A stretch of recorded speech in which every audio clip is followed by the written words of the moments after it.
Hello and welcome everyone to Arutz Sheva's special pre-election panel, your chance to have the last word just 1 week before the elections. I want to start off very quickly by thanking all of you who sent in your questions. We've received hundreds of questions. We've even been receiving some just before the show. A whole bunch came in. We really appreciate all the feedback. Of course, that means we're not going to be able to field every question, but we will try and field a few select ones to our candidates. I'd also like to thank the candidates who have come here today. We know your schedule is extremely busy. Some of the parties were unable to make it, so that makes it all the more important for us to thank you for actually making the time to come. Who we do have with us today, introducing our panel, is from Amachaneh HaTzioni, the Zionist camp. We have Michal Biran. She is Zionist camp's number 19 on their Knesset slate and a current sitting member of the Labour Party. For the Likud, we have veteran Temple Mount activist Yehuda Glick. Yehuda Glick is the number 33 on the Likud slate. For Kulanu, we have Rachel Azaria, the Jerusalem deputy mayor, city council member and number 5 on the Kulanu list. For Yesh Atid, we have sitting MK Dov Lipman, who is the number 17 on Yesh Atid's list. For Yisrael Beitenu, we have senior advisor to Foreign Minister Avigdor Lieberman and head of Yisrael Beitenu's Anglos, Ashley Perry, who is number 20 on Yisrael Beitenu's list. And finally, last but not least, from the Jewish Home Party, Dr. Ronen Shoval, the founder of the Im Tirtzu grassroots Zionist organization and number 15 on Jewish Home's Knesset list. Thank you all again once more for joining us today. So we're going to start straight away by asking each of the candidates in 60 seconds, and I'm going to be very, very strict, it's just 60 seconds to tell you, the viewers, why you should vote for their party. We'll start in order with Michal from the Zionist camp. Thank you for inviting me. I think there are 3 main reasons to vote for the Zionist Union. That's how we call that in English. First is if you're Zionist, but if your Zionism means an inclusive, equal Zionism. Second reason is if you believe in social justice, if you believe that like we're giving what we can to the country, to the state of Israel, by to the military, doing what we need to do, also the state of Israel should take care of us, should back us, should take care and be responsible for health, for housing, for pension. And last but not least, if you're pragmatic, there's only one way to send Bibi Netanyahu home and to make sure we go to a better Israeli future, and the only way to do it is to vote for the Zionist Union and give Herzog the ability to form the coalition. Thank you very much. Thank you very much. Let's move on to Yehuda. Your time starts now. Okay, thank you. The fact that I'm sitting here right now is not something that's so simple and obvious. Just a few months ago, there was an attempt to assassinate me. And the fact that Israel exists is not something so obvious, because it really is a miracle that the people of Israel came back to their homeland after 2,000 years. And today, I am really scared stiff, because I saw the polls of the last night. People think that this election is a game of cards. It's not. It's serious business.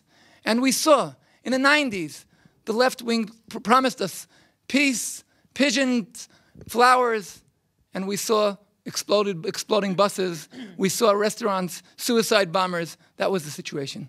The 9 years that Netanyahu has been in power have been, by fact, the most secure years in terms of our security, in terms of the amount of civilians killed, in terms of the situation here in Israel. And of course, the economy has gone crazy in terms of how I'm going to have to stop you.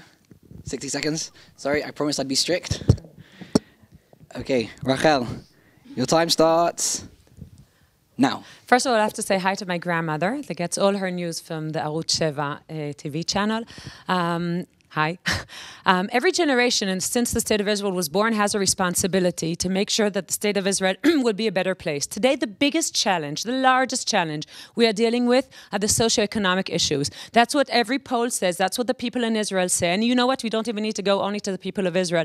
The new immigrants that leave the country, they do it because of the socioeconomic situation. We can handle a lot of hardships in Israel, but we need to make sure that we can meet ends meet, and that we can make sure that the households can figure out their budget. Today, 80% of the households in Israel cannot do so.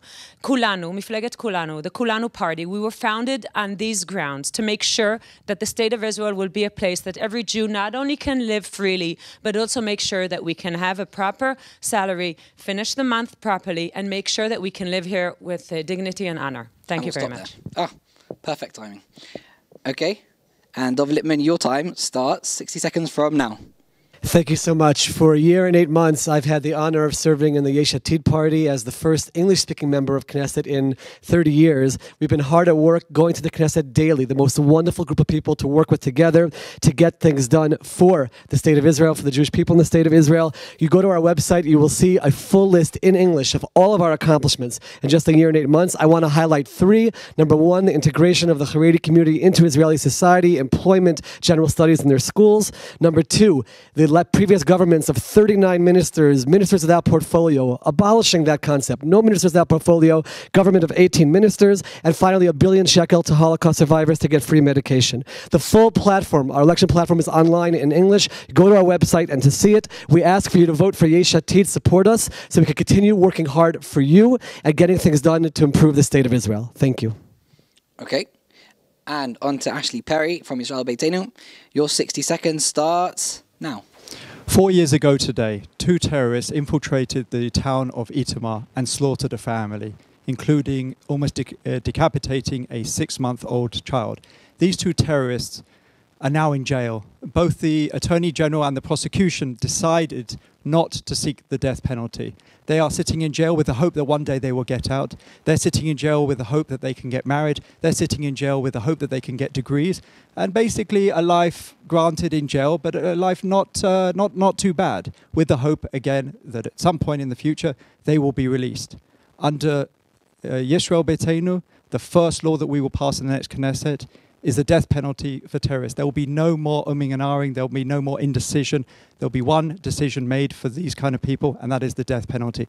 Let's give Hamas, Fatah, and Hezbollah their worst nightmare in the next Knesset. Let's make Victor Liebman defense minister, and with your vote for Yisrael Beitenu, this could happen. Thank you. Okay.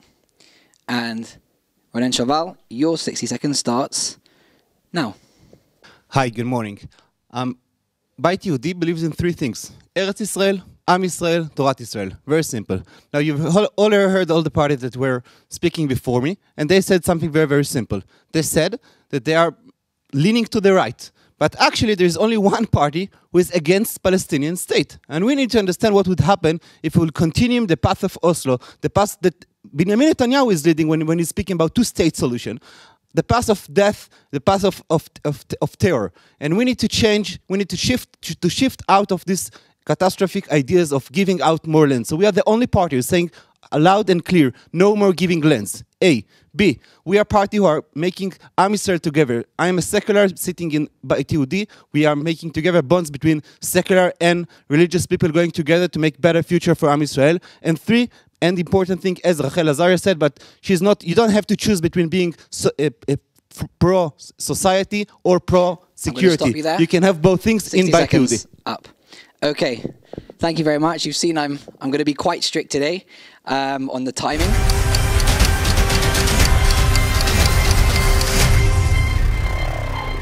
And we're going to move on now to the second part, the main part of our panel, which is taking questions, the many, many questions that have come to us from all of you, our viewers, over the past few days. Like I said, we received a huge response, so I'm going to be picking out just a few. But before I do that, there are 2 questions I want to ask, 2 issues which have figured large in the campaign. The first one is the social issue, specifically the cost of living.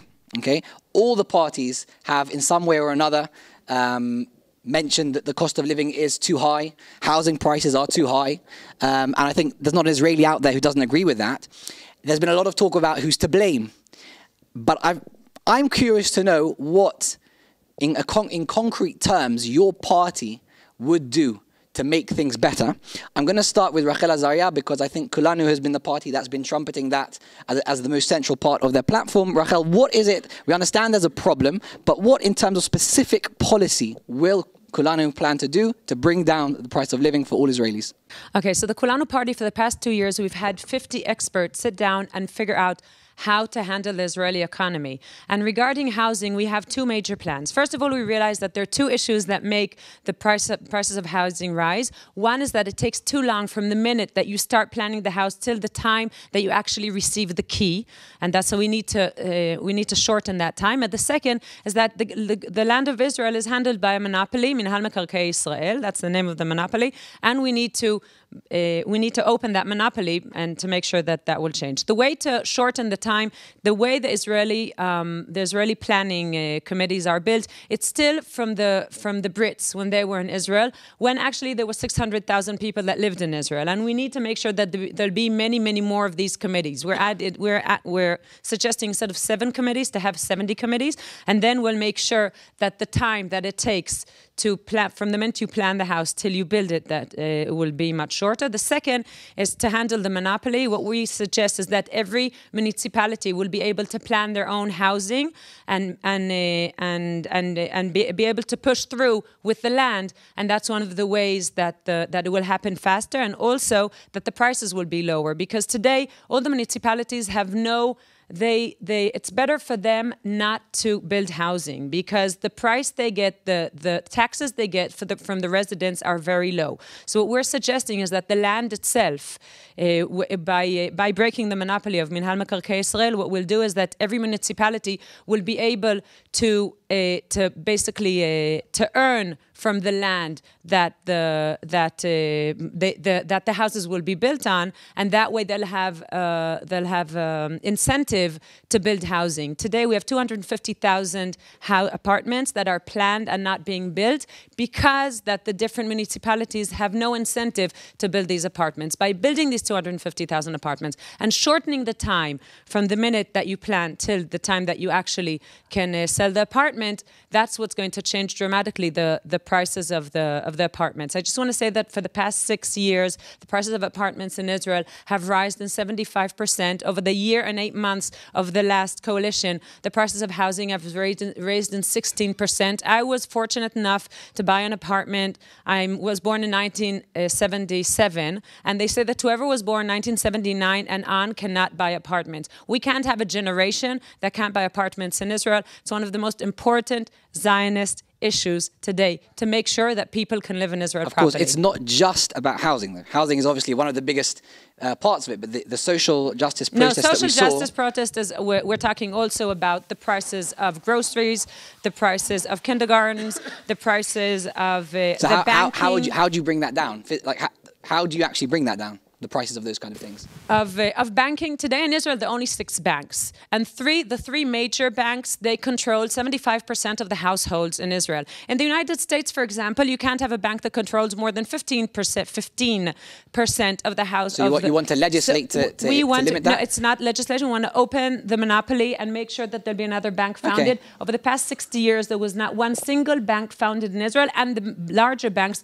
but the smaller banks. So we're talking again about monopoly busting. This is Moshe Kahlon's... What we say, yes, we realize that the way to handle it, it's not, one second, the way, in Israel, when you talk about socioeconomic issues, everyone thinks that there's a budget, and the question is, how do we break the budget? And we realize that it's not about the budget, it's about the way the economy is built. And what I said about the most important Zionist responsibility today is this is a major issue. It would be very hard, it would be tough. We see during this campaign how many banks are afraid of this changing the monopoly, and there are different organizations that they really don't want this to happen, because what we're going to do is we're going to make sure that by the end of the term, the state of Israel will be a better place to live in. Okay, so monopoly busting, and I understand what you're saying conceptually about not just doing it via legislation. Ronel, I want to move on to you, because I think your party leader, Naftali Bennett, said something similar. He released a campaign video in which he sort of delivered an economics 101 about the free market investment, encouraging outside investment. Is that your party's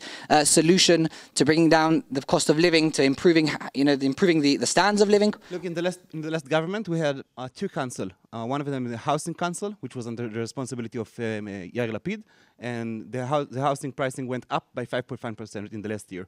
you had another council, cost of living council, under the responsibility of Minister Naftali Bennett. And the cost of living went down 5.5%. What is the reason? Because we were fighting against monopolies all over Israel. For example, the monopoly of millet, of ferment. For example, sorry, ferment. Sorry. So, and for example, and other monopolies, we were trying to make a pro-business approach all over Israel. We brought the biggest investment to the south of Israel, to Kiryat Gat, to 22 billion shekels of Intel to Israel. We took the people who are getting the lowest salaries, and we make sure that they're getting higher salaries in all over Israel. And I'm talking about people who are working in the worst in the worst incomes in Israel, in terms of, for example, people who are guarding in Israel, or people who are cleaning in Israel. So we gave them better conditions, and I think this is not only to make sure that we'll have a pro-business approach, but also helping to the poorest people in Israel, and we already did it. So it's not like, trying to make a picture that everything is terrible. Today, when you're looking at economics, look at, it's amazing to look at the Economist putting Israel 17 in the world in terms of GDP, okay? Look at the average salary in Israel. 2 years ago, it was 7,000 shekels. Today, it's 9,000 shekels. So, although is that the average that's the overall, average. or is that... That's the average. That's the average. What I'm asking is, the free market approach, breaking monopolies that both of you so far have mentioned, how do you make sure that filters down to the working class, and that it's not just people? It's a great question, and actually you see that it's working, because 2 years ago the average salary was 7,000 shekels, and today, it was published 2 days ago, it's 9,500 shekels. So it's obviously it's working, but obviously things are not perfect. There is a lot of work to do. We've been in the government only for 1 year and 8 months, and not forever. You think that when you compare it to Kahlon party, Kahlon was one-time minister of economics, of communication, and he did something important but he's not the Messiah, Let me tell you, he's not the Messiah. He can do good things, but let's take things out of proportion. I haven't seen him so successful as minister of offer and so on. So let's the situation is not black and white. It's not black and white. We did great things, and there is a lot of things that need to be done in the future. So I want to move to Michal. Your party is offering itself as an alternative to whatever has gone on in this current coalition. I imagine you might disagree with some of the things that have been said. Most of what's been said. So what is your party's vision for improving the standard of living for Israelis? When you talk about the cost of living, you have to remember that it's a gap. It's not a figure, it's a gap. It's a gap between the salaries and the cost of all the things you spend money and you need to spend money of. So first of all, not first, but you have to take care of the salaries. Well, the average salary got higher because some people got really, really rich. But half of the people in Israel earn less than 6,000 shekel. You cannot earn a living. Most of the poorest people in Israel, they work, but they still cannot make a living. So we will fight against the outsourced problem, outsourced workers that making sure the unemployment rate, for example, is getting lower and lower. But the jobs, how though? How are awful jobs. Okay, that people cannot earn a living. First of all, going to direct. העסקה ישירה, direct employment, okay? Not hiring people through a contractor that takes some money in between, okay? Second is what you do with the other aspect of cost of living. Some of it, for example, in health and education, is because the state of Israel has been reducing the budget for years, and this is Netanyahu's vision. Okay, then people have to spend more money from their pockets on education and on welfare and health.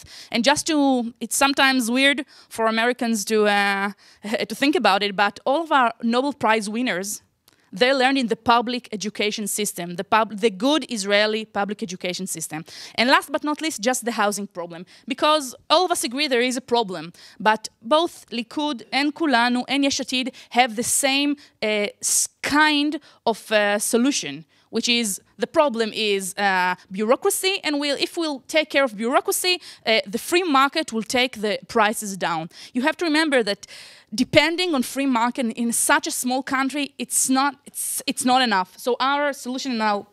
I'm interested in the how. In the how, okay?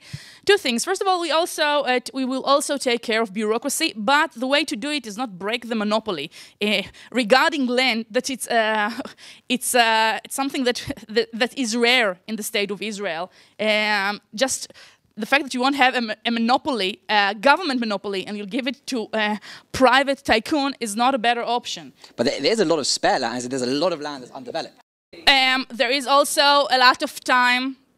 This land has to also be enough for our children and our grandchildren, and you have to think wisely how you use this land. Ronen, I want to Hold on, let her finish. 1 minute. Last sentence.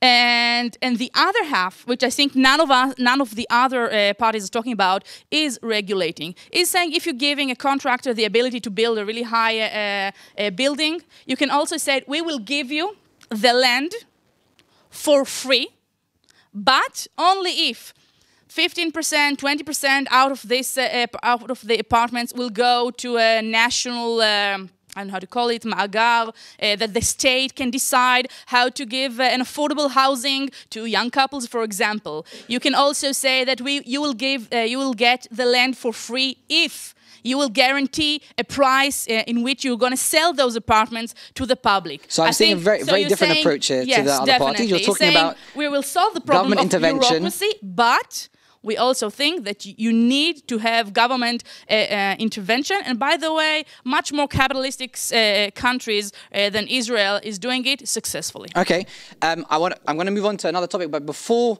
we move on to the next topic, just very quickly, I want to give Yehuda a chance to respond because, sorry? All three of, I'm going to give the last three people a chance to respond, but Yehuda first, just because, look, Likud has been in power for the last, well, a long time. It's true to say that in the last almost decade, the problems have got worse under the Likud. Look, I really think that how would the Likud change it if they led the next government? I think we've gone through, in the past few months, a brainwash led by propaganda of the Pravda newspaper, Yediot Achronot newspaper, who's been showing to the whole world how things in Israel are so terrible. They're really catastrophes. And therefore, so many more cars have been sold every single year. So many more people are going on trips abroad. So many more. Netanyahu has broken the record. Everyone. Imagine the crisis. Can you excuse me? I did not bother you. Thank you. The economic growth in Israel, Netanyahu has broken a record in the world. 9 years in government, every single one of his years, the economical growth has been positive. At a world record. Those are the facts. Unemployment is at its lowest. Average salaries are growing every single day. You can't say everything is a catastrophe. What did Netanyahu do in terms of education? 3 years old kindergartens for free. Dental treatment for free. Israel has one of the best medical systems in the world. I am here today alive because that Israel has one of the best medical systems in the world. We've established a new medical school, a new university. These are things that have happened only in the past years. So I know it's not in fashion to tell people that everything's okay. So the very fact that the biggest demonstration we've had in the past few years was for cottage cheese. It wasn't for cottage cheese. Excuse me. No, that is not. Hold on, I'm gonna, excuse me. I know you're waiting to respond. I'm going to give you soon a chance to respond, but just. Yeah, Rachel, you're usually such I'm a nice person. I'm going to be very. Nice. I know. Even what Kachlon brags about, lowering the price of cellular phones. Kachlon himself said, "I could not have done anything without the backing of Netanyahu." Suddenly, when he wants to become the Messiah and save the world, he has to tell everybody, listen, guys, you really feel good, but you don't really. Everything's terrible. It's a catastrophe. Everything is terrible. That's politics, isn't it? And the truth is that Israel's economy, everybody in the OECD is coming here to look and say, wow, your economy in years of crisis has done so well. And people are coming and people in Israel, yes, have been living much better. and the style of life has been improving every single year. And you just look at the roads, look at what's going on in the country. Israel, anybody who was here 10 years ago and comes back today is astonished by the change that has happened here. And thank you very much. And we are very lucky and privileged to have Benjamin Netanyahu as the present Prime Minister and the next Prime Minister. Okay, so, okay, so I'm going to apologize to the last two candidates. I'm going to be a bit more strict on time, and then for the subsequent questions as well. But please, I'd like to hear first from Dov, from Yesh Atid. We've heard three distinct approaches. One, break the monopolies, free investment, free market capitalism. Another, more government intervention. And from Yehuda, the fact that it's a process and that actually things are getting better. Do you agree that things are getting better? If not, what do you think needs to change? Our plan is far more than just some kind of a campaign promise. We spent a full year in office doing all the legwork for a 2015 budget, which included an increase of more than 10 billion shekel to all the social ministries. 4 billion shekel increase to health, 3 billion shekel increase to education, 2 billion shekel increase to welfare. All of these things, Rachel, people want to listen to all the candidates speak and have the decency to let people finish a sentence. Okay. All of those things lead towards bringing down the cost of living in all these areas. And the way you do that without raising taxes is something which has not been brought up here yet, and that is by fighting corruption. Corruption is everywhere. There are billions and billions of shekels out there, both in terms of government spending and in terms of the private sector, which you go after. This booklet right here shows where we take the 10 billion shekel from and how it goes back to your pockets and to your bank accounts and to your lifestyles. So it's possible to be done. We've done the preparation. It's here. We view it as the key is in the ignition. We just want to get back into office with full force and be able to implement this budget, which will make a huge difference in every single area of your life and bring down the cost of living all around. Okay. And finally, Ashley Perry, what's Yisrael Beiteinu's approach to bringing down the cost of living? First of all, everyone's talked about how the government's going to spend your money. Well, there's another thing the government can do. It can also make you money. Under Yisrael Beiteinu, our ministries are actually making money. We're adding money to the budget. If we just look at the tourism ministry, when Yisrael Beiteinu took over the tourism ministry, there were 150,000 tourists coming every year. Today, there are 750,000. Why? Because Yisrael Beiteinu did away with the visa necessary for many countless countries around the world. For every additional 100,000 tourists who come, there's an extra 4,000 jobs and tens of millions more in the budget. Another thing is, under Yisrael Beiteinu, we broke records every single year for immigration. We brought back tens of thousands of Israelis, reversing the brain drain. With every oleh that comes, I think Nefesh B'Nefesh did a very good investigation of this. Over the last, I think it's somewhat years, there's been billions added to the Israeli budget. Exactly. So basically, I also want to talk about another thing. Everyone talks about, we have money for everything. If we give the budget to a lot of people on this panel, they'll spend it on everything. It's unrealistic. We have to spend 20% of our budget on defense. Most of Western Europe have to spend less than 2%. That means that there are limited amounts. What we have to do is we have to reverse an intolerable situation where for 66 years, those who contributed least benefit most. We have to reverse that. Those who contribute most benefit most. And we have two particular plans that this addresses. The first thing is, regardless of how much we bring the cost of housing down, the major problem is, in this country, you can only take a mortgage for 2/3. Most people I know can't afford to do that. We will say you can take a 90% mortgage because most people can afford the payments. The last thing is we will give free afternoon saharon care to children from the age of 6 months to 6 years, to the children of working parents, people who contribute to this country, people who did Shut Lomi or did the army.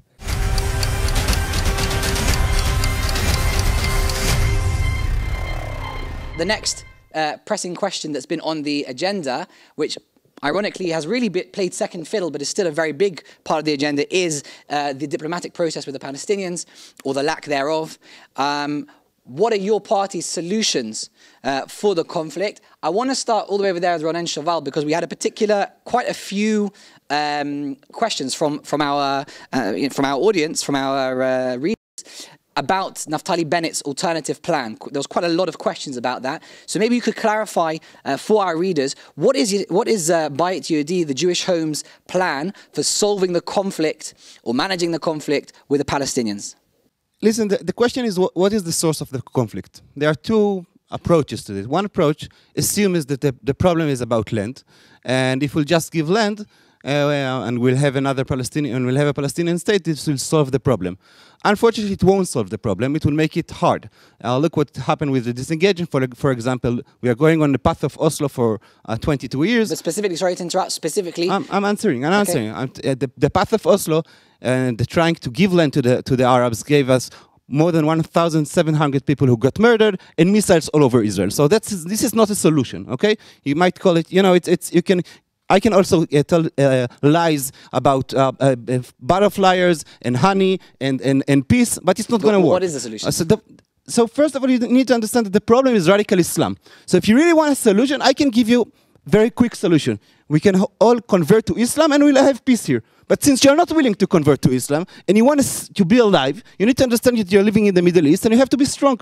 And therefore, you have to understand that you need to make sure that you are taking care for your interest. And what is our interest? Our interest is to make sure that Israel will be always in the places where there is Jewish majority, where we have a lot of Jews over there, Jewish majority. Area C, for example. Area C, for example, and therefore we need to annex it. And B, we need to stay not only in places which are important for our heritage, places, that are important for our heritage, and both for our security. So therefore, we need to understand that we need to manage the conflict. We need to make sure that the Arabs have a better economic situation, and we need to help them to have better economics. But we need to make sure that we are the only party here who are not going to give even 1 centimeter of Eretz Israel to the Arabs, because this land is ours. Okay, so you're talking about annexing Area C, but areas A and B would remain under Palestinian because control. we don't want to control the Palestinians' life. They have their own parliament over there. They are voting to the parliament. They are responsible for every aspect of their life, and we don't want to be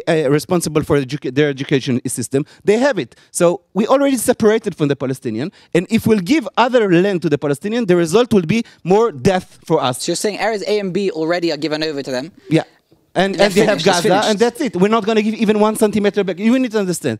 If we would go in the path of the left, who wanted to give Golan Heights to the Arabs, would they have today ISIS over there? If we're going to create a Palestinian state today, they will be responsible on their borders. They would invite immigrants to their country, and what would be the result? The result would be that we would get ISIS in Road 6. So we need to wake up from the illusion of peace and understand that we're living in the Middle East, where the problem is Hezbollah, Hamas, Iran, and Jabal al-Nusra, and we need to be strong and not to give up our interests. Okay, so I think that's fairly clear. Area C under Israeli control, and areas A and B, which already are under Palestinian control, remaining as such. I imagine that. Again, I know that the other panelists have. And I just want to say, it's not a solution. I'm not. Okay. I know you're talking about managing the conflict. I'm not selling dreams. Okay, I'm talking about reality. Can I ask? I'm going to ask Michal on the other side of the spectrum. Is a two-state solution still a dream? Because I think there are. Is a two-state solution a dream? I mean, it's failed. Thus far, it's failed, hasn't it? When I was 3, my mother tell a story that I covered my eyes and I said that I'm lost. This is really a common thing when you're a child, to think that if you don't see the world does not exist. It's not as cute when you're prime minister. The Palestinian state is happening. With or without us, European states started recognizing unilaterally. That's symbolic, though. It doesn't really have a legal... Eventually, when the whole world will think Palestine is a state, you will not be able to prevent them of things that they are your interest. And I think what's going on now, I'm in favor of two-state solution because I'm a Zionist and I want to live in a Jewish and democratic state.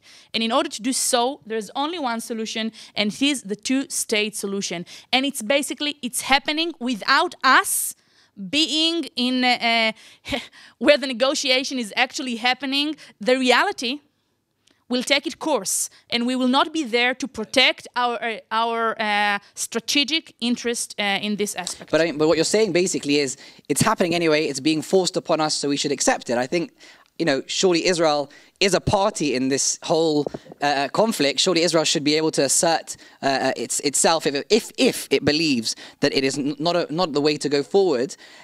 Do you really think it's something that's inevitable and we can't avoid?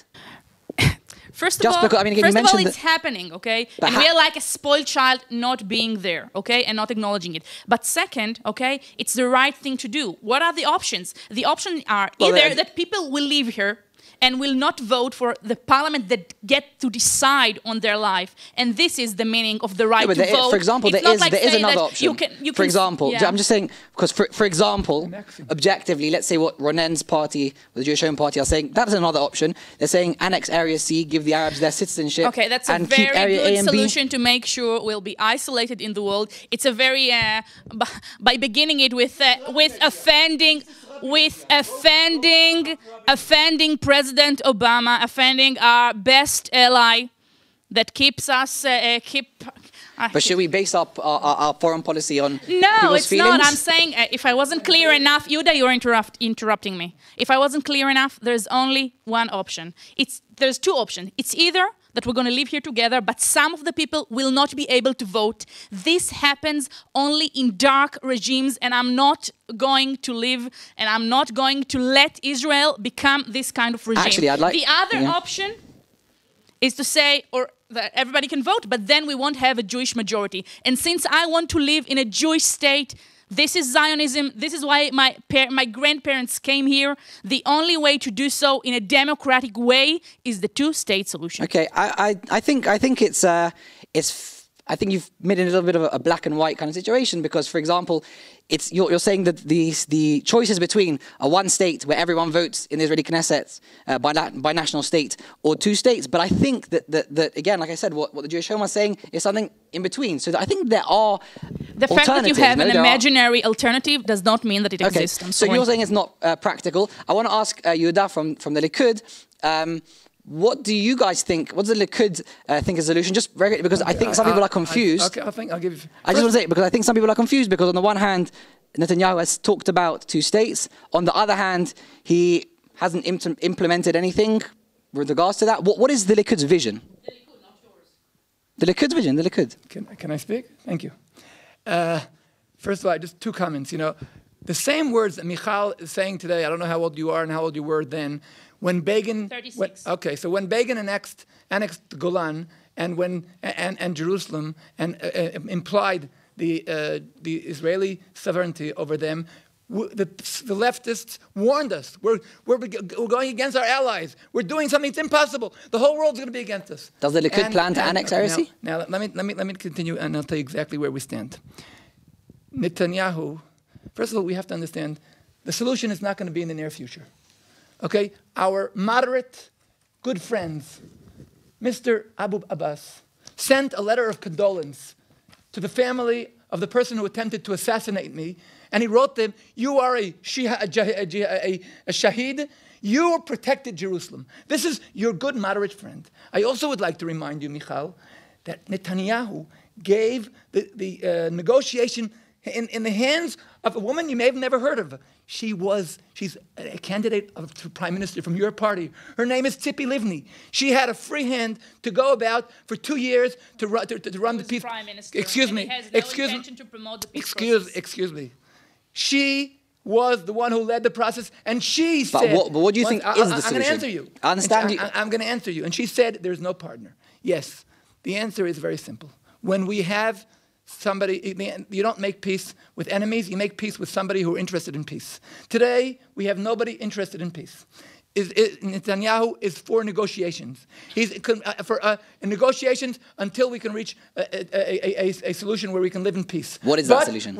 I'm not. You don't show your cards before you have the solution. You're not going to stand with a gun in my head and say, "Give us a solution today." No, people in Israel. You have to understand, you need patience. There's not going to be a solution in the near future until we have a moderate leadership on the Palestinian side who will be willing to recognize the fact that in this area, there are not only Palestinians, there are also Jews who have a right for their state for themselves. Presently, there is nobody there. Netanyahu is open for negotiation. So currently there's no solution?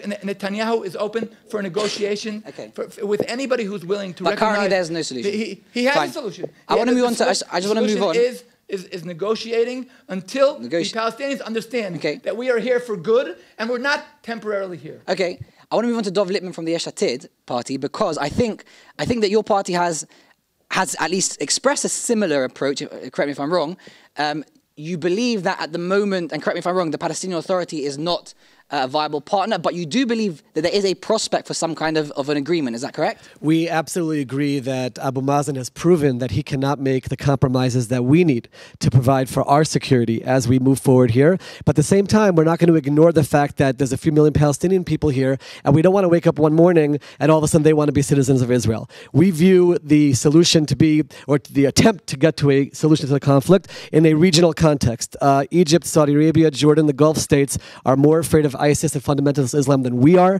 They're looking for our help to fight that. We need to bring the Palestinian issue into that context and work that way to bring the Palestinians to the point where they make the compromises that we need. We are against the division of Yerushalayim, of Jerusalem. We are for developing and strengthening the major settlement blocks of Gush Etzion, Malad, Dumim, and Ariel. As long as we are working towards a conflict resolution, we believe that it puts ourselves in a very good place. We need to be proactive, not let the world back us into a corner because we're not doing anything. Be proactive and say, here is what we want to do, but it's on our terms in terms of making sure, number one, that we have our security. But one more thing I want to say, and that is, as we're going through that process, and it's going to take a long time to get there, we need to improve the situation in terms of Hasbara, making Israel's case around the world. I've been part of that process for the last year and 8 months. We in our party actually have a full platform for how this has to be done. We put a law on the Knesset table, restructuring the entire PR for Israel so that the world is not putting us into corners and forcing us to do things that we don't want to do. A vote for Yesh Atid will mean that that plan will go forward. Okay. I want to ask Ashley from Israel Beitenu. Again, your party has a different approach entirely. Is that correct? First of all, I'd like to put something to bed that that the Yesh Atid candidate and the Zionist Union candidate brought up. This idea that we are not doing well in the international arena. First of all, let's get things straight. In 2008, under Foreign Minister Tzipi Livni, when she was going to Annapolis holding Ehud Olmert's hand, the Europeans froze their upgrade. Wait. The Europeans froze their upgrade in relations with the State of Israel. That was economic. That was moving us towards economic and diplomatic disaster. Do you know who unfroze that? Foreign Minister Victor Lieberman. Do you know who joined the OECD? Foreign Minister Victor Lieberman. Do you know who joined CERN, WEOG at the UN, who passed resolutions at the UN, unprecedented in the history of Israel, who opened their embassies that were shut under Tzipi Livni, who got the foreign ministry working, who signed billion-dollar trade agreements? If this is international isolation, I want more of it. Fine, because under Tzipi Livni, we were really being isolated. What's the solution, though? I get that. So basically, what we have to do is, we have the optimists on the left and we have the pessimists on the right. We need pragmatists. We need to take the best of both worlds. We need to deal with the issue of demographics that the left bring up, which is a real situation, and we have to also deal with the land issue that the right bring up. And I think the most pragmatic way, if you look, many American professors have studied conflicts around the world, and they have deduced that conflicts take place where there's the greater heterogeneity, where there's greater homogeneity in a state, conflicts end. And we have to look, rather than talk about the means to the end, let's look at the end. Everyone's talking about one-state solution, two-state solution. Everyone's so focused on the means and they're ignoring the end. We have to look at the end, and that is peace, prosperity, and security for all the people by basically taking as many of the Jewish populated areas into the state of Israel and giving as many Palestinian populated areas to the Palestinian entity.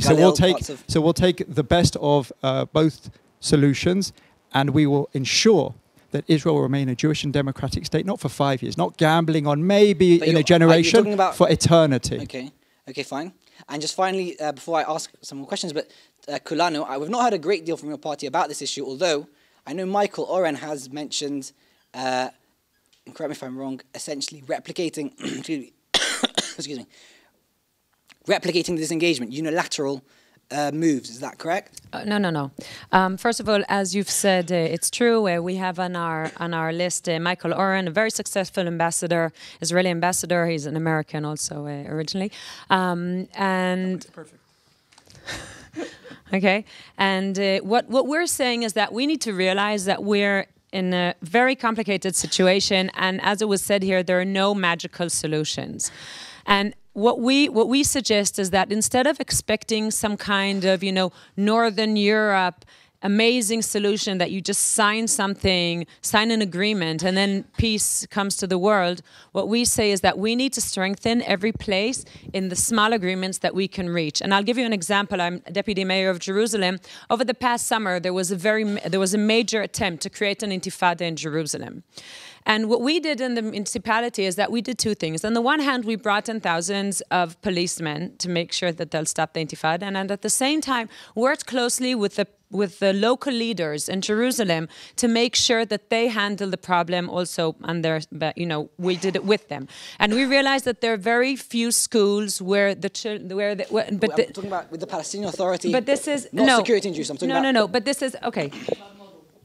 What's the model that your party So this has? is the model. The model is we're going to work with local solutions where it's possible. We're going to make sure no two-state solution? We're going to you see what we've learned on these issues is to give a one-sentence solution. As we've heard here, these solutions don't work. And therefore what we say is that we need to realize that this is the situation. What we need to strive towards is to have peace and quiet, not a signed piece of paper, but to have peace and quiet. And the way to do it is to work with the Palestinians, every place locally, to make sure that we can handle. And if one day we will see that there is a partner amongst the Palestinians, we're pragmatic. But now we don't see any partner. What we need to make sure is that the residents of Jerusalem and the citizens of Israel do not have to deal with terror. Okay, and the way to do it is by these local solutions, just like we've done in Jerusalem. Successfully. Okay, I'm not sure.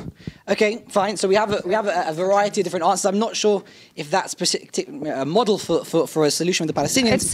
It's a great model. Let us do it, and we'll talk in a few years, and I'm sure you'll be.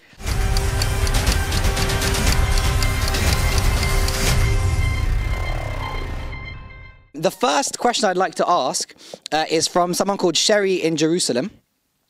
She's asking what we love Jerusalemites, right? What a lot of our questions actually were from Jerusalem. What are the candidates' position on death sentences for terrorist murderers? That's something which I think Ashley has made his party's position clear. So very quickly, some of the other parties. Do you believe that the death sentence should be carried out? But before I actually ask that question, Ashley, I want to clarify something with you.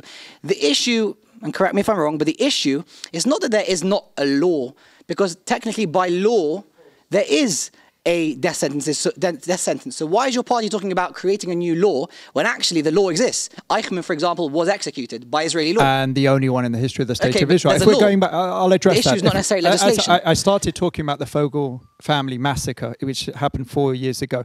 And unfortunately, the prosecutor and the judge had the option of the death penalty and even considered it, but decided not to do it. Our law will make it mandatory. We'll take the indecision. For such heinous murders, there will be one decision that the judge will have to make. When he's decided that they are guilty, and you're going to define in that legislation exactly what kind of... Absolutely. So we'll take the decision out of the hands, the sentencing decision out of the hands of the judge. For such heinous crimes, there can only be one decision, and that is the death penalty. Okay. Not a life of luxury in prison where they can marry and they can get degrees and they can hold office and they can have parties. Okay, Dov, what's your party's position on a death sentence? Should there be a death sentence for terrorists? To Sherry and to everyone else who's listening, these are emotional issues, and our emotional reaction is always, kill them. We want to see that they're executed. This decision right now is actually in the hands of the military. It's the military court and in the military that makes those decisions. I've learned in the year and 8 months in the Knesset and sitting in committees and hearing more that sometimes there's more to the decisions than just our emotions. And I trust the military apparatus, which is non-political, to make the decisions. And if they feel that the best thing for our security at this point in time is not to do so, then I trust that. I put my emotions to the side. I share the emotions that Ashley mentioned and everyone else feels. You push the emotions to the side and you give it over to the military, non-political leadership to make the responsible decision. It would be a deterrent. It's not just there is a significant debate about that, and I spoke to military leadership who said it's just the opposite. If they know that they will be a martyr immediately, that's actually going to incite more. You have to always take a step back and trust the military. Ashley's not a commander in the military. I'm not. I trust the leadership. So I'm going to ask Ronen, what's your party's position on this? Because you've also talked tough on terrorism. Are you in favor of such a law that Ashley's outlined? You have mentioned the Fogel family, and that's amazing. today, the partner that they're all speaking about, giving him more land, is paying every month 12,000 shekels to the murders of the Fogel family. Okay. That's the partner that they won't give a country to. So this But is we in need terms to of the understand. question. No, but that's really connected. That's important part of it, because what's happening is that they are becoming heroes. They are becoming heroes, and they are now hijacking soldiers and kids in order to release them. And then what Likud is doing, and unfortunately, I must say also, Israel Beitenu voted for releasing. We voted against. No, you didn't. Unfortunately, I think the Okay, government, but so you're other saying members that a voted death yes. sentence- a So death penalty I am would stop- completely against liberating them, and I think it would be it need to be considered. Yeah, I can't say about every cases, but in cases where they kill us and murdering kids and murdering people in the streets. The death penalty is something that we need definitely consider very positively. So would you support a bill like that? A bill that would... I would definitely support Okay, it. so we've got 2 against 1 so far. Let's try and level it out with Michal, because I assume that you don't agree. Do you think that there should be a death sentence for terrorists? Really, let's talk about the worst of the worst, Fogel family type, murderers. Should there be a death penalty? I'm very proud that the death penalty is very, very rare in Israel. The problem with death penalty is that it's unreversible, and mistakes can happen. I think that we should be very strict with terrorists. I think that we should take them, we should send them to prison for a very, very long time, and it's not a luxury to be in prison. Although a lot of them go free. This is one of the arguments is they spend time in prison. I want to say something about that. Behind the scenes, Netanyahu gave Naftali Bennett a choice. Either to freeze settlements or to let go of a terrorist with blood on their hands. Well, he denied it. And Naftali Bennett just preferred that the settlements will continue on being built. And I think that just for the record, I think the viewers can Google it and can see who's lying. For the record, that is a debatable issue whether or not such a deal was made. I'm talking about the death penalty. You don't believe in it primarily because mistakes first of all, can be I have made. to say that we haven't discussed about it in the party because it's not an actual issue in this election. This is an imaginary issue that Israel Beitenu is trying to try to be more but you don't believe to build in it. their agenda. I do not believe in the death penalty. Moving on to Yehuda Glick. Likud, what's the Likud stance?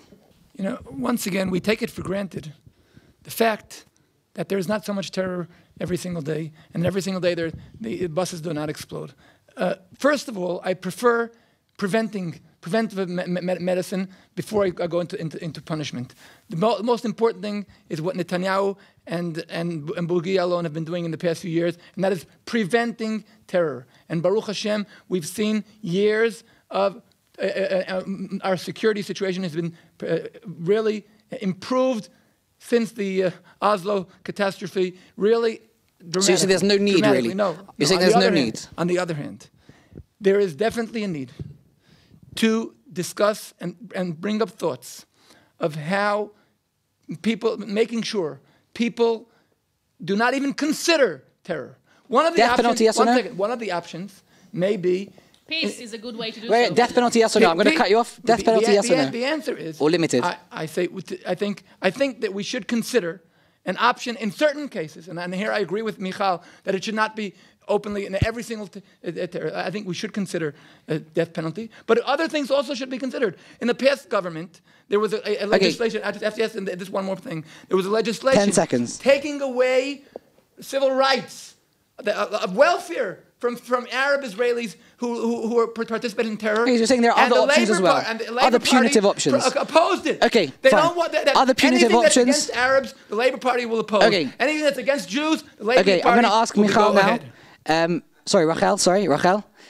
What's your party's position on this issue? Again, and it's true that the Israel Beitenu is the party which has, shall we say, brought it up, this election campaign, but it has been brought up. So it's interesting because this is a campaign slogan of Israel Beitenu, and they've been in the government for the past few governments, and if it was very important for them, they could make sure to do it when they were in power. And I think the reason they do it, they're bringing it up now as a campaign slogan because they realize that the major issue that we're dealing with is a social economic issue. Instead of dealing with that and showing what they've done to make sure that the life in Israel will be better, what they've done to make sure that the Zionist movement can succeed in Israel.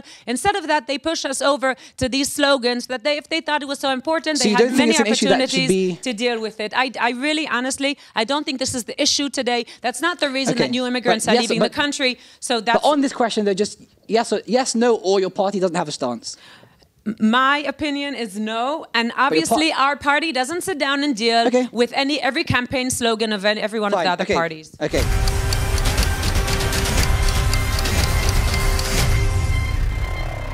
The next question is also from a Jerusalemite, Ron.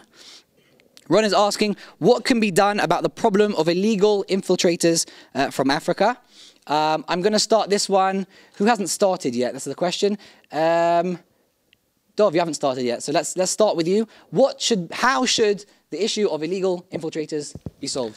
Sure. Before I was involved in politics, I actually wrote an article called Jewish Values and the African Refugee Issue. I do think that we've mishandled it, and I speak for my party as well on this point. There is a core Jewish value of people who are not Jewish that are living in our midst and dealing with them properly. What we say is very straightforward. We have a law that we want to push forward. The law has been written. We've studied what countries around the world do. It has to be very simple.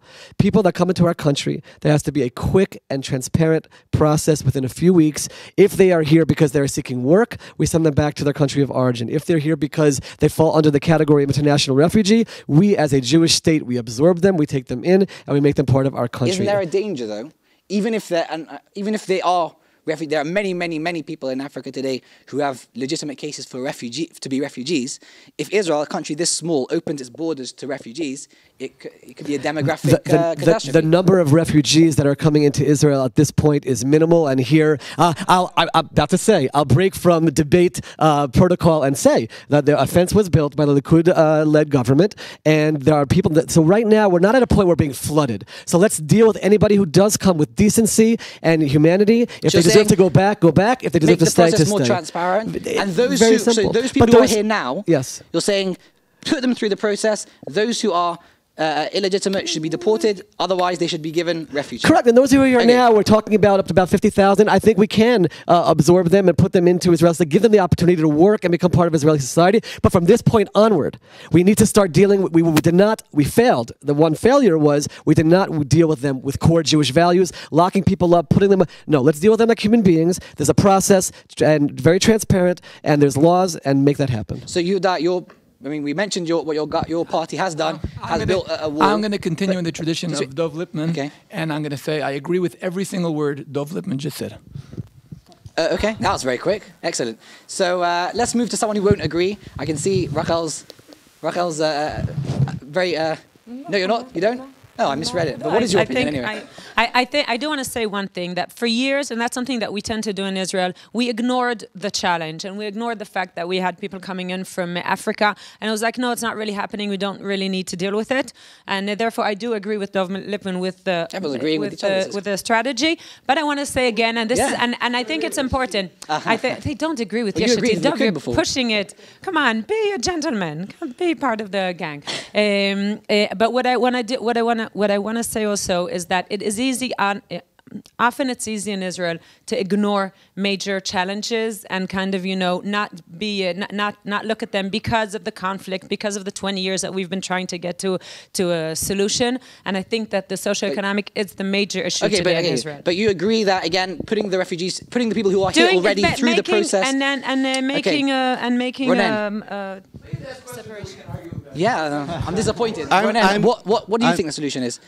Just 1 second. Is the solution as simple as putting the people who are here already through the system? That's something very, very amazing. We have a law in Israel. If someone is getting illegally to Israel, he has to go to jail for 5 years. Now, unfortunately, this law wasn't being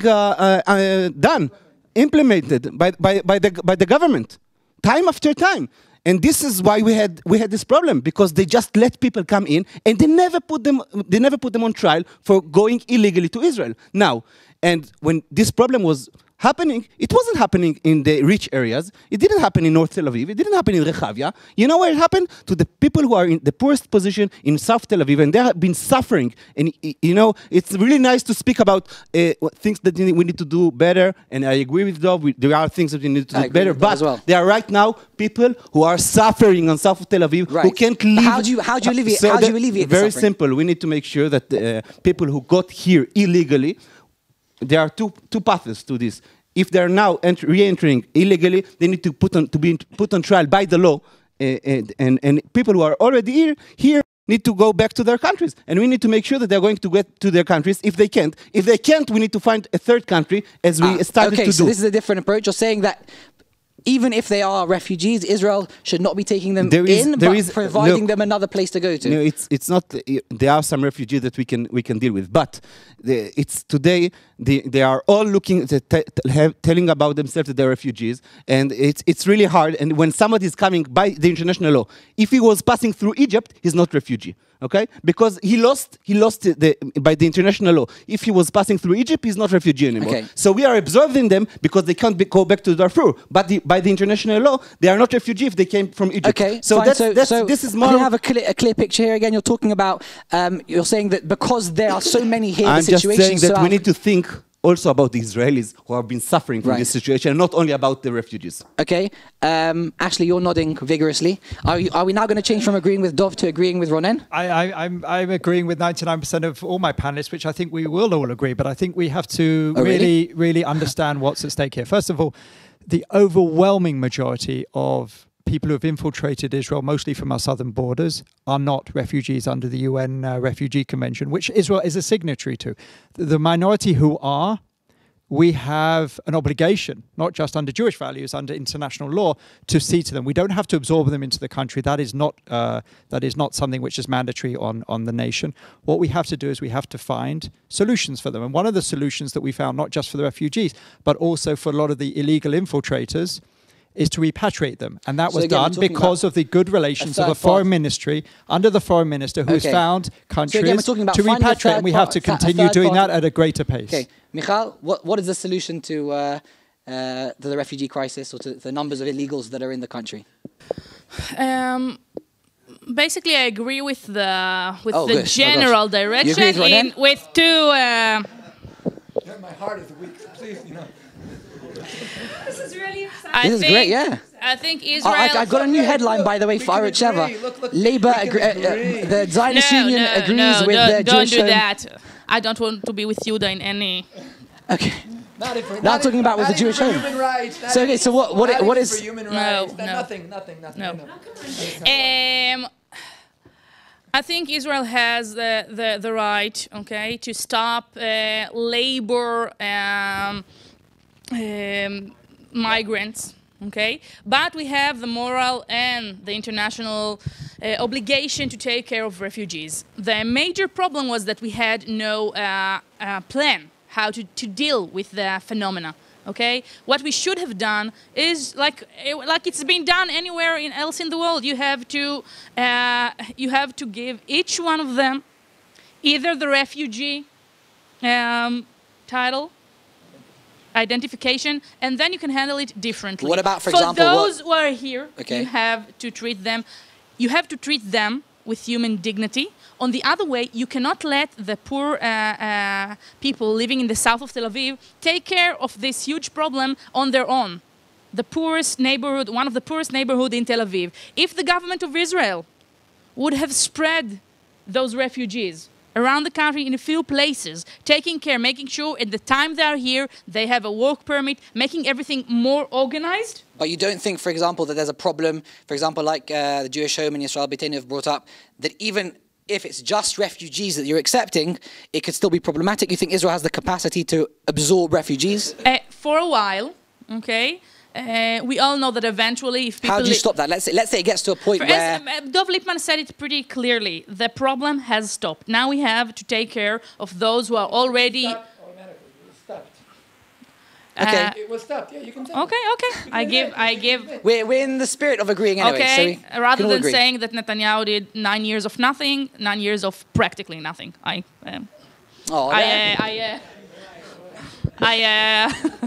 I That's gave the you Israeli some. spirit. I gave you some bonus.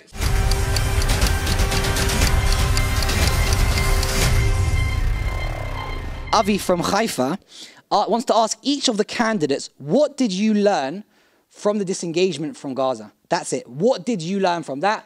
I want to start with Ronen. What has your party learnt from the disengagement in Gaza?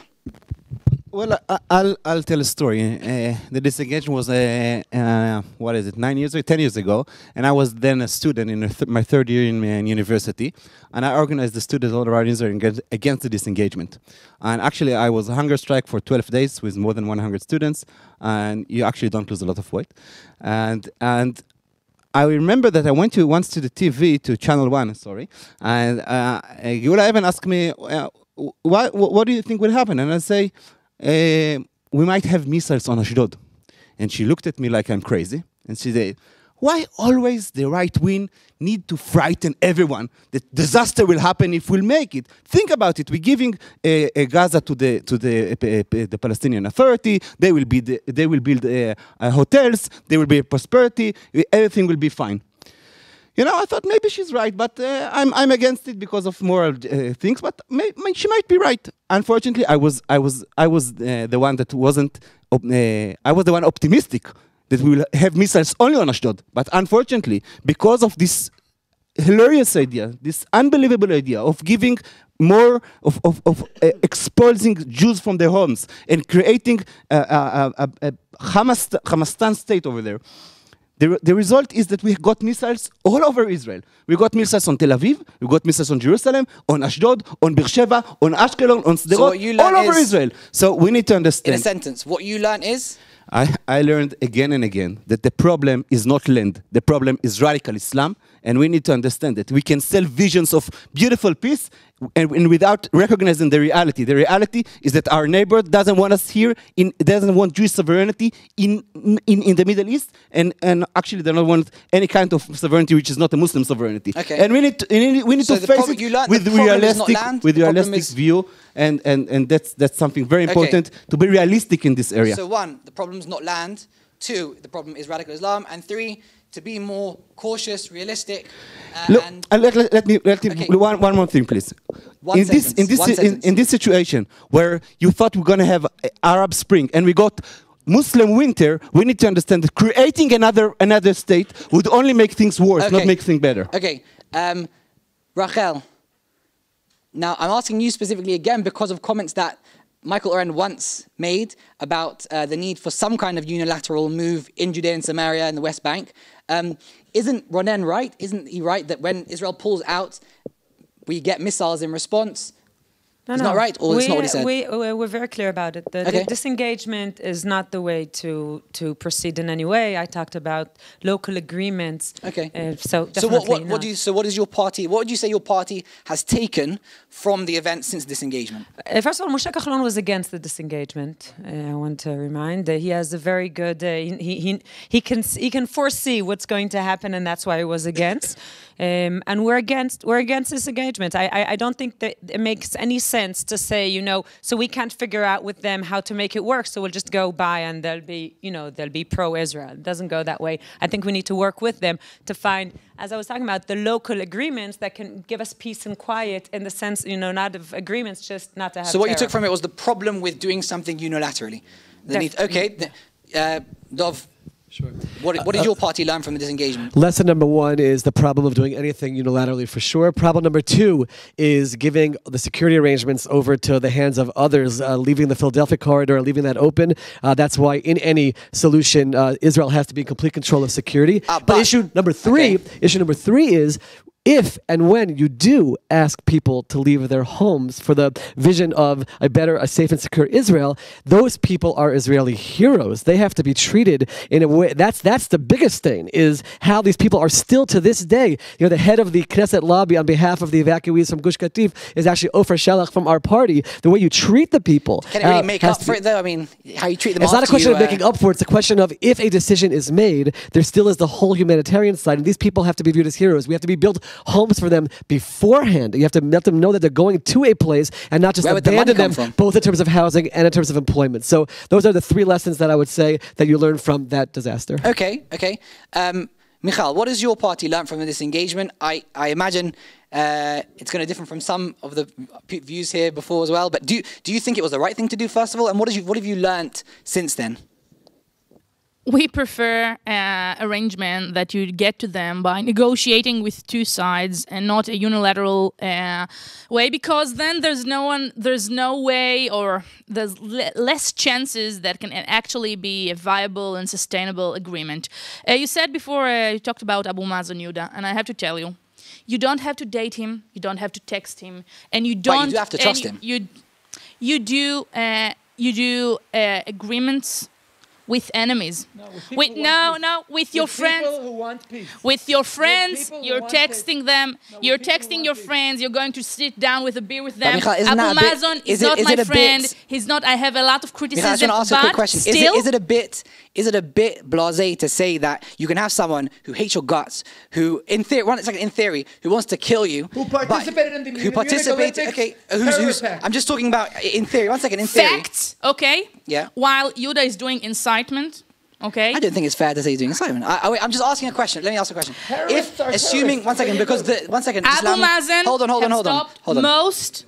Hold on. There is this argument. Shimon Peres once, most famously made it: you make peace with your enemies, not with your friends. But again, I'm talking theoretically, not even about Abu Mazen specifically. If you have someone whose vision is to destroy you, you don't have to date them. That's true, but you do have to trust them.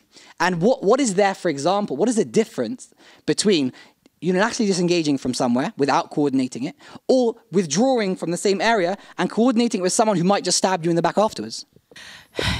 I don't know. I don't think that it's possible to have trust between 2 nations or 2 groups that are in a conflict. But see what's happening, okay? De facto, Netanyahu is negotiating with Hamas, which is a terror organization. But eventually, when they try to stop, to finish the last Gaza defensive edge, eventually, de facto, Netanyahu was negotiating with Hamas, a terror organization, shooting missiles on our innocent citizen. On the other hand, you have Abu Mazen, and he's not perfect. And a lot of things he's doing are really awful. Yet, for example, right now, he's making huge efforts and preventing most of the threats coming to Israel for our interest from that direction. And by coordinating with him, I think Israel gained security, and I'm not saying it's perfect. So but for example, now what are we doing? Okay, we're not giving them their tax money. They cannot pay their police. And So what you whose learned is- interest are we hurting by doing so? So what your party Our learned interest. was That's irresponsible. Okay, so what your party learned was to work with the Palestinian Authority instead of just doing things unilaterally. Yuda, what has the Likud learned from this engagement? It's unbelievable how history returns. They were telling us, Arafat, he left terror. He really sincerely wants peace. He was once our enemy. You make peace only with our enemies and behind our back. He was organizing terror attacks every single day. So those are the facts. And now back to the disengagement. Is that true about Yes. Abu Mazen? Do you think he's organizing terror attacks? I think that he's supporting, yes, anybody who writes a Okay. letter of condolence to a terrorist is inciting terror. Okay, fine, but Now, let's move on. Let's go to disengagement. What have you learned from let this me just say engagement? the Likud? one little biography. Yehuda Glick is the only highest ranked civil servant in Israel who resigned from the government because of the disengagement problem. I went to the Minister of Absorption. I was a director in the Southern District of Ministry of Absorption. I went to the Minister of Absorption at those times, who is today candidate for a prime minister. Her name was Tzipi Livni. And I told her, there are going to be missiles in Ashkelon. I am director of Ashkelon. I will not take responsibility. And she said to me, you are devil's advocate. Unfortunately, she was right, because there are missiles not on Ashkelon, not only on Ashkelon, but on Beersheba too. What we learned from her. Number one, by no means, never again will any Jewish settlement be uprooted. I am part of the Zionist Union. Zionism was building Israel, not destroying Israel, and not uprooting any, not uprooting any Jewish settlement. Okay. Netanyahu promised that. But Netanyahu has promised 2 states as well. Netanyahu promised, never will there any Jewish settlement be uprooted, no matter what. So what was learned number from one? it? Okay. Number two, by no means. Don't get your hopes high. Okay, with I want to Netanyahu's finish. promises. I want to quickly finish off quickly. Okay, number two, and Netanyahu said it last week in the Congress. Israel is very thankful to all of those who help us. But if we will have to stand alone, we will stand alone. We will not give away our security responsibility to anybody else but the Israeli Defense Forces. Okay. Number three, no unilateral Fine. So agreement. And finally, Israel Beitenu, what has your party learned from the disengagement? Well, as opposed to all the slogans of the other parties, I don't think we need to learn, because Avigdor Lieberman was only one of 2 ministers who resigned. Actually, he was fired before he resigned at the beginning of the process. Unlike Bibi Netanyahu, we all love Yehuda Glick, and if Yehuda Glick was running for prime minister, perhaps I wouldn't be sitting here in a rival party. But at the end of the day, the leader of your party is Benjamin Netanyahu, who voted 4 times for the disengagement. And by the way, I'd just like to also say, I'd be happy. He resigned after it already passed. That's great, you know. And I'd be happy, by the way, Rachel Azaria was shaking her head when you talked about Michael Oren. Michael Oren wrote in the Wall Street Journal after the disengagement that we should have more disengagements than Yehuda and Shimon. Fine, but what did your party learn? We don't need to learn, because we said at the time, this was a grave mistake, and we warned exactly what would happen, and we were true. I have to respond to this. Okay. The question is what is our opinion? Okay, and just like you said, Yehuda Glick, and compared to the prime minister and the way they think differently, this is the Kulanu opinion. And to bring up, so to bring that up is just not. Okay, no, but let's be clear. I think it is fair. I think it is fair to say that he joined the party. He takes the party's position. I don't think that's such a crazy thing to say. So let's change his mind. People are allowed to change their mind. Right.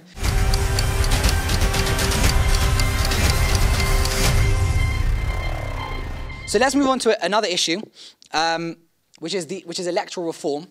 Okay, this it's like a year and a half, 2 years, and another election, and another election, another election soon. I mean, it's great for us. We get to do these panels, but for the people of Israel, it's quite tiring. It's also very bad for the economy. In literally 60 seconds, yes or no, do you think there needs to be electoral reform, and what model? That's all I want to know. Should there be electoral reform? Or is everything fine as it is? And if there should be electoral reform, what model should be taken? Michal, let's start with you. Yes or no? We haven't started talking it as a party, so I'm at the moment responding on my own view. I think there is a problem, and there should be an electoral reform. Yes. I think you should do it very thoroughly, with no haste. You do not change your method just because something looks awkward or difficult, and you should think it through very thoroughly. And maybe there is a need to give the party who gets the most votes some advantages to approve. But I also have to say that when they declared this election, it seemed like the most unnecessary, boring election ever in the history of Israel. And I think Netanyahu thought that he's just, they know him, then they don't have any, don't want to deal with them anymore, then he'll go to election and he'll go just, the problem isn't so much back, the system. He'll go back. By the way, he just couldn't hold his coalition. But eventually, I think it got to be one of the most interesting and hopeful election in Israel, and I think that we're going to see a new prime minister very soon. So wait, so Yehuda, this is actually a very important point that Michal's making. She said, because there is a lot of talk about whether the current system, electoral system, is problematic, but at the end of the day, the government didn't fall because of proportional representation in Israel. The government fell because Netanyahu decided to break the government down. No.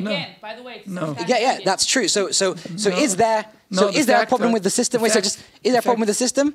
The facts are you cannot run a government where one of your supreme ministers, Tzipi Livni, is busy putting sticks in your wheels. Wait, so yes, there every is a single problem day. with the There is system. The whole reason we went to elections this time is because of the instability. Because every single two years, there's a new Messiah in Israel. So you think there should be electoral reform? There must be an electoral. What form should it take? Now, I want to just show what the situation is.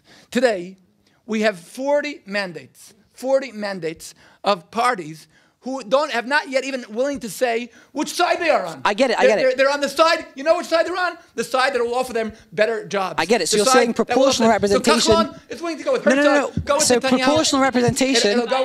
One second. I'm sorry. Proportional representation, you're saying, is problematic. What should be the alternative model? No, we have to elaborate on this thing.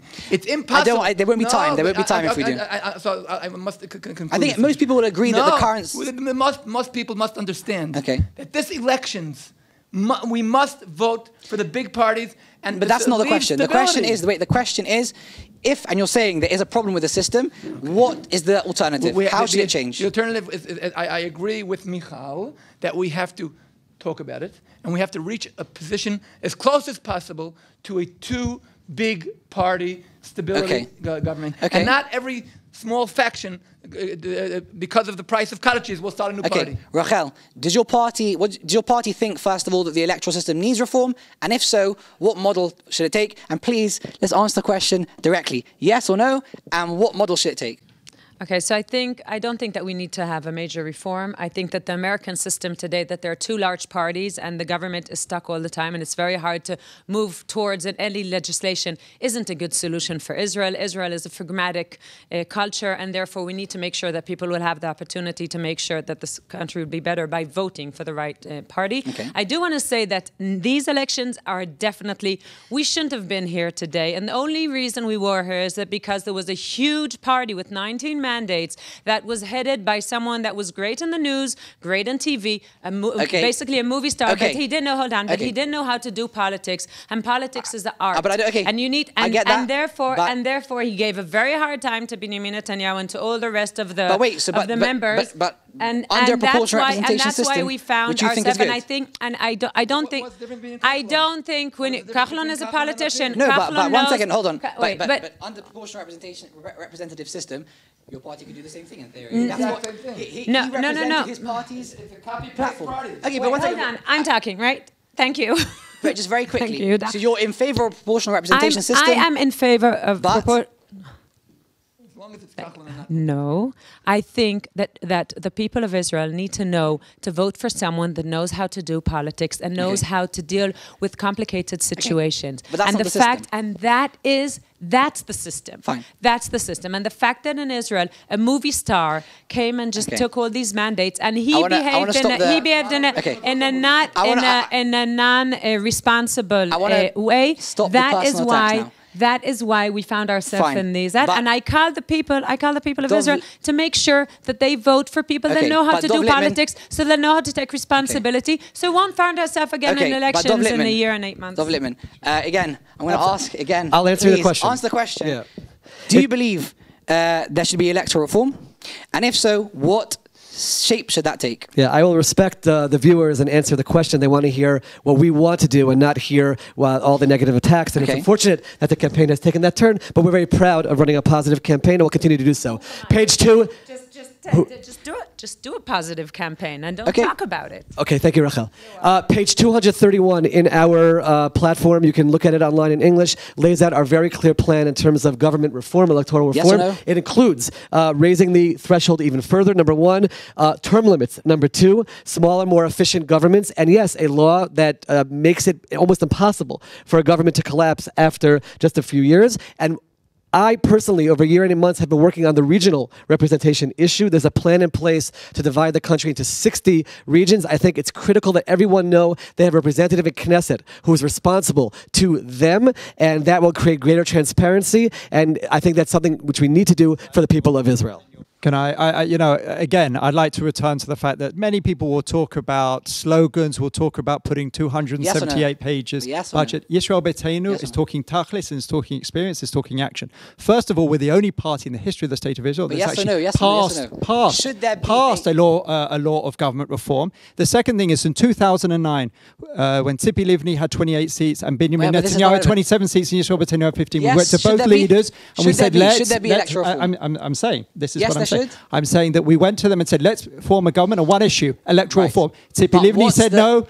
Benjamin Netanyahu said no. Avigdor Lieberman said yes, and it's been in our party platform since 1999. What should it be? What should it look like? We are in favour of moving. I love speaking after Dov because Yesh Atid basically lift their platform from other parties. Yes we were saying about something towards an American system with stability, with governability, and with accountability, and we've been saying that since 1999 when we were a party of 4 seats, and we say it today. Okay, and finally, Joshua, maybe you can get. Yes or no? And how? Obviously yes, but I want to. So wait, so yes, you think there should be? I think we have a problem of stability. But so how should the government, the next system look like? Please let me answer also. Okay. Look at the last government, which was in the same method that we have now, but it was very stable government. Was it? Unlike this government. The one before. Okay. One before, yeah, 4 years. What is the reason? The reason was it was a rational coalition. Right now, the coalition was less rational. So you think there shouldn't? So you think that the model's okay? I think that we need. No, I think that the model can be improved. I don't think it's perfect. I think it can be improved. How? But I want to answer the question. You see, Lippmann said something very, very. I think very, very right, but not smart. Okay, they were trying to make the government smaller, which is something important because there were so many stupid things where it's not logical. Right. But in the end of the day, what happened? Because they had only 21, and in the last government they had 36, right? 39. Okay. So you might was able to lose few hundreds of millions of dollars, but what happened? You get an election of 2 billion. So you don't want to change the system; you want to make it more efficient. I think that the system can be more efficient. I think, but we need to look at things very seriously and not go to some radical ideas, because when we did radical ideas in '96, if you remember, when we went, the system collapsed almost.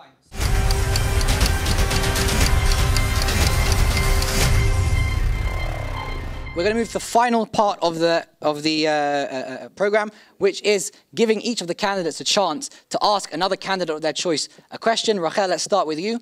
What candidate would you like to ask a question to? And what's the question? Okay, so I'd like to ask Dov Lippmann, how does it feel to go from panel to panel, the representatives of Yesh Atid, and to tell people all these inaccuracies that are on the verge of lies about what you've been doing in the government, when today, over the past few days, suddenly the press has discovered that this is what you're doing, and all of the successes that you've been saying are, and the good term, inaccurate and actually lies. You've raised taxes, prices of houses have risen, the prices of groceries have risen, everything that you've promised, you weren't successful doing, and by coming back to the people and saying, oh, the Prime Minister didn't let us, he gave us a hard time, it was very hard, we didn't know how to do it. How do you feel going back to these panels and asking people for the vote? And the other thing is, how do you feel when Yair Lapid, even though you were a very good legislator, pushed you down the list to a very non-relevant spot in the list? So it's two questions, I'll answer both. Question number one, I answer with pride. Going around the country and presenting what we've done based on what we promised has been nothing short of a thrill. To be able to say that we promised integrating the Haredim into society, and I personally have been involved in projects that bring in 500 resumes per month of Haredim. Rachel, I invite you to my office to come and see the letters from the Haredim who we helped get jobs. Over 50 Haredi schools with general studies, number one. Number two, reducing the size of government to the next government, no more than 18 ministers, and abolishing ministers of that portfolio, giving $1 billion shekel to Holocaust survivors so they have their medication for free. These are all things which make us filled with pride. You can go to our website and see all the reforms that we've done, and we are thrilled that we've done so and want to continue to be able to do so. Question number two was in terms of my spot. I was not pushed back. I was 17 last time. I'm 17 this time. I look at the 16 people in front of me, and I don't see one person who I can say I need to be in front of them. All accomplished, all wonderful Chavrei Knesset. And the wonderful thing that has happened, Rachel, as we've traveled around the country presenting what we've done, we are now in the press polls at 14, internal polls even higher. My spot is completely realistic, and if those people who are watching want to see me in Knesset, they can vote for Yesh Atid and make that a reality. So Dov, I'm going to, since you've got the microphone already, Pick a candidate, ask them a question. I want to ask Ronen from Bayit Yehudi. The Bayit Yehudi presents itself as being with religious and secular together, opening itself up to the Jewish people. I tried to move forward a few initiatives in this Knesset. One was to solve the Aguna problem completely by coming down hard on people who don't give their wives a divorce, letting women who want to convert do so without men in the room while they're immersing themselves in the mikvah, the conversion reform which we battled. Bayit Yehudi was the one that stopped those initiatives. So I want to understand, why would the Bayit Yehudi say that their rabbis aren't letting it if the whole idea is to open things up to the Jewish people and make religion something, by the way, according to rabbinic sources, every single move I made was according to clear sources, but they said, I'm sorry, our rabbis say no. I'm sure that you don't subscribe to that, but the party is saying that. How can you present yourself, or what's the reason why you'd say no to all these initiatives to open up Judaism to broader Jewish people and make things easier instead of harder? Thank you for the question. I think you have a misunderstanding. Exactly as I said before, regarding the law of making the government smaller. You want to be right, but you're not going to be wise and smart, because when you're trying to do things aggressively, instead of having more, for example, Orthodox in the army, you have less religious Orthodox in the army. And exactly the same issue is with the question of religious and state. You need to do changes by talking with people and not by imposing them to do stuff. Thank you. Okay. Wait, Ronen, since you've got the microphone, pick someone to ask a question.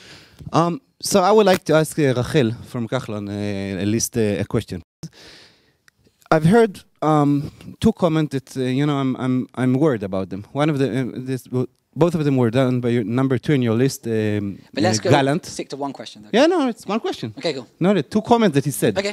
He said that the party is supporting the two-state idea, and he said yesterday that your party is going to give, you're going to make sure that Bougie and Tzipi would be the prime ministers.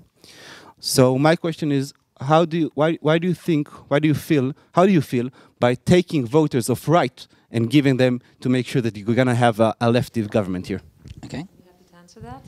Yoav Gallant, everything he said on those two matters represent what he maybe thinks. It has nothing to do with the way our party believes. Moshe Kachlon is the only one to decide who we're going to go with, what kind of decision or what kind of coalition we're going to be part of, and everything he said is just irrelevant for this discussion. Thank you. Yehuda, since you're right next to Rachel. Pleasure to be right next to Rachel. It really is. I really, by the way, think I can say one compliment. I think Rachel did a wonderful job in her job here in Jerusalem, and she really deserves an applause to all at home. Anyway, my question is to Dov Lipman. You spoke here about Yesh Atid's plan, that you were for the Ma'ale Adumim and Ariel and Gush Etzion and for Jerusalem. There is a danger that you will be part of a left-wing government in just a few weeks from today. Can you say openly here today that if, God forbid, Mr. Herzog, who promised that his first visit will be to Ramallah, offers Muhammad Abbas splitting Jerusalem, will Yesh Atid get up and leave that government because of this danger? Can you say that openly, that Yesh Atid will not be part of a government that will split Jerusalem and endanger the state of Israel? Yesh Atid will not be part of a government that divides Jerusalem, and if Yair Lapid was here, he would give a beautiful explanation about how Jerusalem is not just a city, it's an idea, it's where we've turned to for thousands of years. We don't talk about dividing Jerusalem. We will not be in a government which does so. And just in terms of the possibility of us being in government with Labor, that possibility is just as strong for the Likud to be in a government with Labor as well. So let's just put that on the table, but we will not divide Jerusalem. Okay, and again, since Ashley's right next to you. I have a question for Yehuda, my good friend Yehuda. I've enjoyed these debates that we've had, and as I said before, if you were running the party, perhaps I wouldn't be sitting here. But let's be honest, Benjamin Netanyahu is running your party. He voted for disengagement 4 times. He's far to the left of the majority of the Likud party. And because of that, I believe, because of that and a host of other issues, the Likud... We don't really know where Likud's standing, and because of that, Likud will not release a platform saying what it will do. It will say, vote for us because we want to be the strongest party, but it will not explain exactly what it's going to do. Why does the Likud refuse time after time, election after election, to actually tell the voters what it will do by writing a platform and releasing it to the public? one of the most difficult things, in my eyes, to predict is the future. Unfortunately, the Likud knows that it will not be a one-party government. And it will have to take into consideration the different opinions of those who will be in the government due to the system today. I can promise you, if we would know that there are a two-party system, and we know that we would be in office, and we will be able to decide what will happen, we would write a platform. Excuse me. Now, Likud, what's so beautiful about Likud is that Likud is a party with different opinions, because we think that there are no solutions, as you said in the debate, to any of the questions we have. Things have to be done through dialogue, through listening. One of our problems is we all know how to speak. It's very difficult to listen to the different aspects. Yes, in my party, and I'm number 33, number 32 is a homosexual from Tel Aviv. And I'm proud that Likud is open for the mayor of Beit She'an, together with the Tzipi Chotoveli, Miri Regev, together with Zev Elkin. I think that Likud, what's beautiful about it is, yes, we think that there are different things and opinions, and we will take in consideration who will be our partners. But the only thing is we have to first be able to be in a strong, stable government with a strong Likud party. Okay. Michal, you haven't asked the question yet, so... I will ask one in, and in advance, I ask you to tell us your party opinion and not your personal one. I want to hear the opinion of the Jewish home regarding the separation of state and religion, and regarding the pluralistic vision of Judaism, for example, Reform, Conservative, and others, in all aspects of life. Thank you. Thank you for your question. I think that the way that you're trying to say that you can separate church from state, unfortunately or fortunately, we don't have church. We are Jewish, okay?